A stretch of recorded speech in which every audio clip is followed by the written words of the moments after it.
بسم اللہ الرحمن الرحیم۔ حضرت سیدنا احمد بن اسحاق علیہ رحمۃ اللہ الرزاق فرماتے ہیں، میرا بھائی باوجود غربت رضائے الہی کی نیت سے ہر سال بقرعید میں قربانی کیا کرتا تھا۔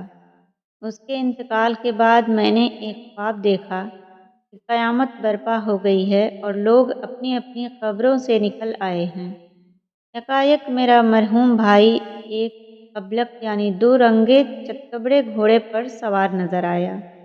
اس کے ساتھ اور بھی بہت سارے گھوڑے تھے۔ میں نے پوچھا، اے میرے بھائی، اللہ تعالیٰ نے آپ کے ساتھ کیا معاملہ فرمایا؟ کہنے لگا، اللہ عز و جل نے مجھے بخش دیا۔ پوچھا، کس عمل کے سبب؟ کہا، ایک دن کسی غریب بڑھیا کو بنیت ثواب میں نے 1 درہم دیا تھا، وہی کام آ گیا۔ پوچھا، یہ گھوڑے کیسے ہیں؟ بولا، یہ سب میری بقرعید کی قربانیاں ہیں، اور جس پر میں سوار ہوں یہ میری سب سے پہلی قربانی ہے۔ میں نے پوچھا، اب کہاں کا عزم ہے؟ کہا، جنت کا۔ یہ کہہ کر میری نظروں سے اوجھل ہو گیا۔ اللہ عز و جل کی ان پر رحمت ہو اور ان کے صدقے ہماری حساب مغفرت ہو۔ رسول اللہ صلی اللہ علیہ وسلم نے فرمایا، قربانی کرنے والے کو قربانی کے جانور کے ہر بال کے بدلے میں ایک نیکی ملتی ہے۔ جس نے خوش دلی سے طالب ثواب ہو کر قربانی کی تو وہ آتش جہنم سے حجاب ہو جائے گی۔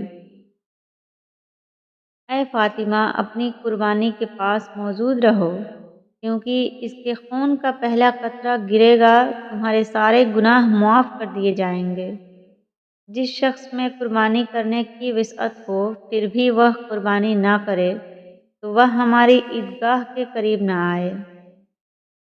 پیارے دوستوں، جو لوگ قربانی کی استطاعت یعنی طاقت رکھنے کے باوجود اپنی واجب قربانی ادا نہیں کرتے، ان کے لیے لمحہ فکر ہے۔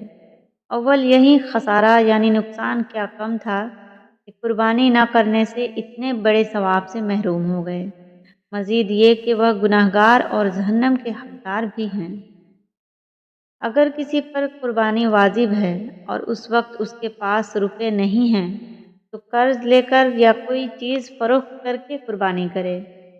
صلی اللہ تعالیٰ علیہ وسلم نے کا فرمان ہے، انسان بقرعید کے دن کوئی ایسی نیکی نہیں کرتا جو اللہ عز و جل کو خون بہانے سے زیادہ پیاری ہو۔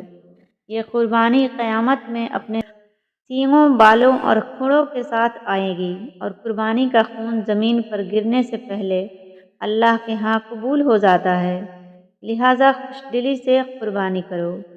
قربانی اپنے کرنے والے کے نیکیوں کے پلے میں رکھی جائے گی، جس سے نیکیوں کا پلڑا بھاری ہوگا، پھر اس کی سواری بنے گی جس کے ذریعے یہ شخص بآسانی پل صراط سے گزرے گا، اور اس جانوروں کا ہر عضو مالک یعنی قربانی پیش کرنے والے کے ہر عضو کے لیے جہنم سے آزادی کا فدیہ بنے گا۔ اللہ پاک ہم سب کو سچے دل سے اور خوش دلی سے قربانی کی توفیق عطا فرمائے، آمین ثم آمین۔